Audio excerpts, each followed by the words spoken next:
Bismillahirrahmanirrahim. Assalamualaikum warahmatullahi wabarakatuh. Alhamdulillahirabbil alamin wa bihi nasta'inu ala umuri dunya waddin wassalatu ala asyrafil anbiya'i wal mursalin sayyidina wa habibina wa syafi'ina Muhammadin sallallahu alaihi wasallam.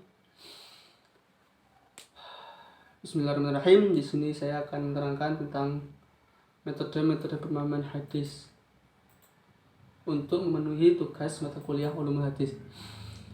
Baik, yang pertama yaitu metode tahlili. Metode syarah tahlili adalah menjelaskan hadis-hadis Nabi dengan memaparkan segala aspek yang terkandung dalam hadis tersebut serta menerangkan makna-makna yang tercangkup di dalamnya sesuai dengan kecenderungan dan keahlian muhadis. Dalam pendekatan metode tahlili ini memulai penjelasannya dari kalimat demi kalimat, hadis demi hadis secara berurutan.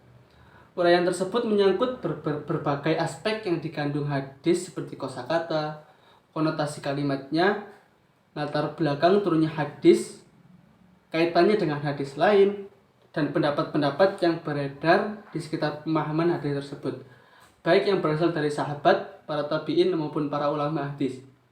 Secara umum, kitab-kitab syarah yang menggunakan metode tahlili biasanya berbentuk maksur atau periwayatan para qaul sahabat maupun qaul tabi'in, atau dalam berbentuk ra'yi, yaitu pemikiran rasional dari muhadis tersebut.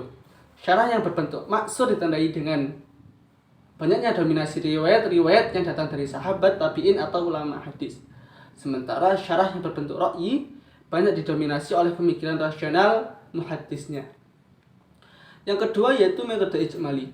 Metode ijmali atau metode yang dijelaskan secara global adalah menjelaskan atau menerangkan hadis-hadis sesuai dengan urutan dalam kitab hadis yang ada dalam kutubus sittah atau kutub al-sittah secara ringkas, tapi dapat mempresentasikan makna literal hadis dengan bahasa yang mudah dimengerti dan gampang dipahami atau mudah dipahami.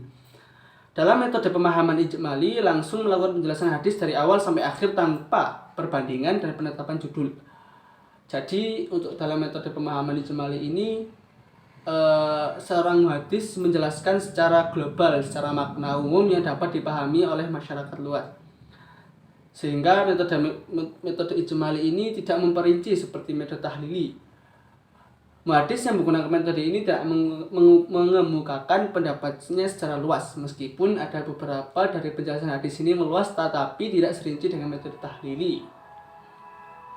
Baik, yang ketiga yaitu dalam metode muqarin atau komparatif atau perbandingan. Metode muqarin adalah metode memahami hadis dengan cara yang pertama, membandingkan hadis yang memiliki redaksi yang sama atau mirip dalam kasus yang sama atau memiliki redaksi yang berbeda dalam kasus yang sama. Maksud di sini ialah redaksi yang berbeda, yaitu untuk matanya sendiri yaitu berbeda dalam segi periwayatan, tetapi membicarakan kasus yang sama, membicarakan permasalahan yang sama.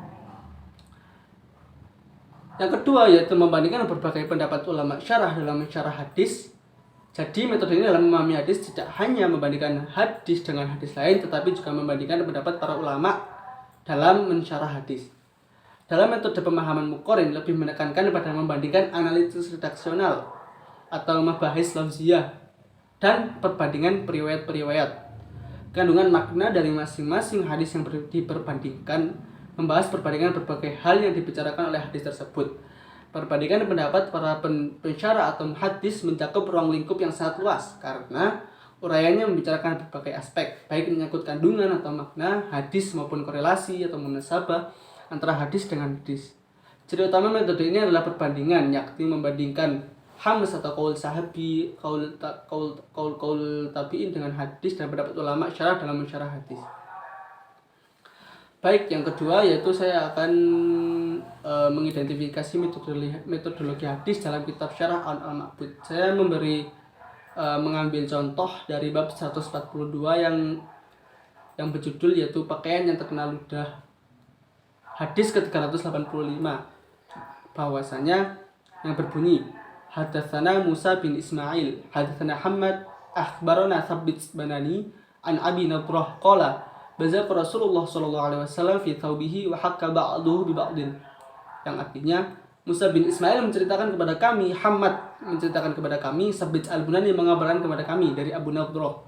Ia berkata, Rasulullah SAW meludah di pakaiannya, lalu sebagian pakaian digosokkan pada sebagian yang lain.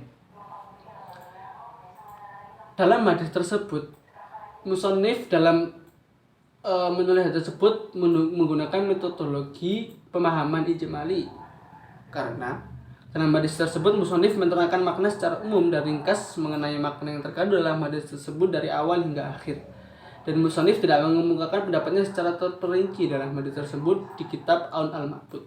Namun demikian, musannif juga menerangkan makna kata per kata dalam hadis tersebut, di mana dalam hal ini musannif juga menggunakan metode tahlili. Meskipun dalam penjelasan tersebut tidak dirinci secara lebih luas lagi. Penjelasan dalam makna kata per kata tersebut masih dalam lingkup makna secara umum dan meluas meskipun tidak seluas metode tahlili. Mungkin sekian yang bisa saya sampaikan, kurang lebihnya mohon maaf. Wabillahi taufiq wal hidayah, wal inayah. Wassalamualaikum warahmatullahi wabarakatuh.